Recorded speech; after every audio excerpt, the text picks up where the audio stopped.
So one of the first little icons we're going to develop here, or logo mark, we're going to do this interesting bee that kind of uses a gradient overlay style. It's got a lot of pop of colors, got some layers to it. It's a little more dynamic than what you would see with a flat logo design. But I'm going to show you how I created this using a wide variety of tools. So let's go ahead and get started. We're just going to get our type tool, and hopefully you're pretty good with your type tool by now. And I'm going to go ahead and increase this bee quite a bit.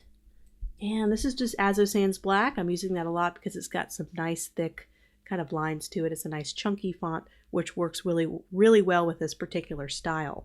So one thing I want to do is I want to make sure I create outlines before I kind of customize this any further. So I'm going to go ahead and create outlines. And what I want to do is I want to fill in these little holes. These are called closed counters in typography terms.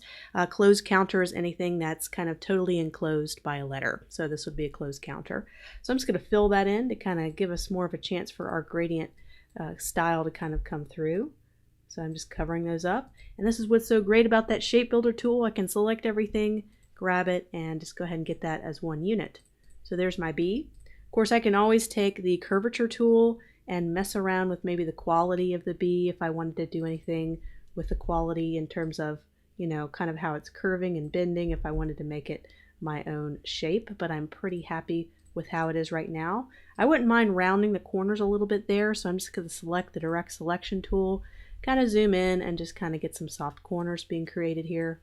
This kind of helps make it a little bit more softer and more contemporary. I can even make it a little more dramatic. So there's our bee. So next we're going to go ahead and grab our gradient tool, and we're going to be able to apply a neat gradient. There's actually two different ways you can have gradients in this case, and one is a brand new tool that was launched in the 2019 version of the Adobe Illustrator, and that's the freeform gradient right here. I'm going to go ahead and select my object. It's right here in this icon. If you were to select this in your gradient panel or your gradient window and then click, you're able to create lots of different points of color, and the color actually radiates from that particular point. You can see how you can really create some neat gradient effects using this tool. Then you can actually shift them around. You can drag this and make the radius a little bit bigger or smaller depending on what you want to do. And you can create as many points as you like. And this is a fantastic way to add gradients. If you do not have the updated version of Adobe Illustrator, that's okay, because there's another way to add gradients. I'm going to go ahead and copy and paste this over here. The gradient mesh tool can be found right here in your toolbar. If you do not see this little icon right here, go ahead and go to your edit toolbar and you'll be able to drag that in. But this is the other way. If you don't have the updated version, you would probably need to go ahead and do gradient meshes. So let's just make this a solid color once more and get our gradient mesh tool, and we can click anywhere on here and it's going to add a mesh. So we're going to click here and it kind of adds this mesh or anchor point that I can adjust. Similar to the last tool, but you're a little bit more, you have a little bit more control over kind of the bends and arcs of the colors. So to change the colors is not quite as intuitive as the freeform gradient tool, but you're going to select a anchor point and you're going to go ahead and pick the color. And you're going to do that for all these different anchor points. You can't change colors quite as quickly as you can using the other tool, so that's probably why they came up with it. But this is a great alternative though if you do not have the updated version of Adobe Illustrator. And what I like to do when I use the gradient tool is I like to add kind of the illusion of highlights and shadows, and sometimes the illusion of 3D by putting maybe some of your darker shades on the corners or the bottom and having some highlights kind of on the upper quadrant. It makes it feel a little bit more realistic, a little bit more engaging. So there's kind of our bee, two different bees we have going on with our gradient mesh tool and our freeform gradient tool. So two great gradient tools that you could use. If you ever want to modify any of these anchor points, just go ahead and select them and you can go ahead and twist these around however you'd like it to flow. I just took about a minute or two and kind of edited the gradient a little bit to make them less contrast of colors, kind of make it a little bit more smooth in appearance.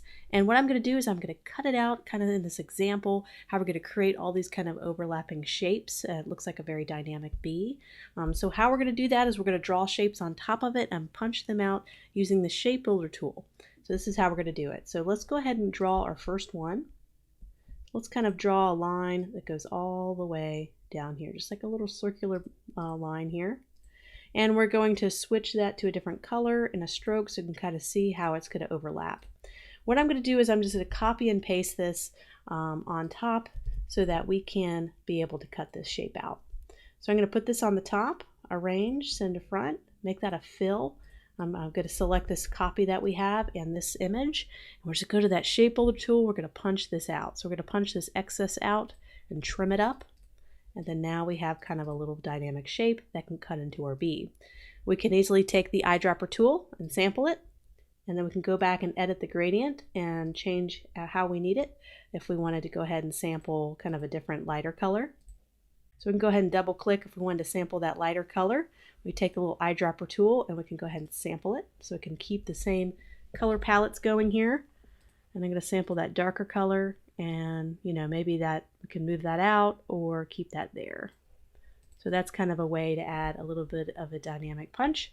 Let's add another shape. Let's just cut this across this way. And now I'm able to highlight that as well. Go to the edit gradient tool and kind of mess around with the colors. So you're bringing kind of the highlights close, bumping up against kind of the low lights here behind it to kind of give it the layered look.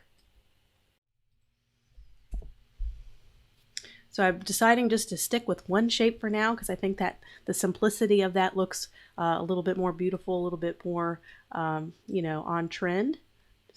And just you can see kind of how we started out. It's looking nothing like how we originally intended. And that is what experimentation is all about. So there we go. There's our little bee shape. Of course, we can continue to tweak the colors as we see fit. And if you ever want to delete a color, you just highlight it and you delete it. And you could do the same thing with the gradient mesh tool. If you don't have access to it, it's going to be a little bit of the same way. You're going to add your little gradient mesh points. That's a little bit more cumbersome to use, but it still works as a tool. So I'm going to continue to kind of mess with this a little bit, maybe add some highlights and shadows and see what we can come up with. As you can see, using the shape builder tool, some of the gradient tools, you can really create a whole series of these things, a series of letters or series of symbols, and you don't have to use just typography. You can use shapes and circles and all sorts of things. And this is kind of more of the abstract logo style, which might fit for your client, it might not, but we're going to pretty much cover a lot of the different styles throughout this class. And so this was just kind of a way to introduce this style and this effect using gradients.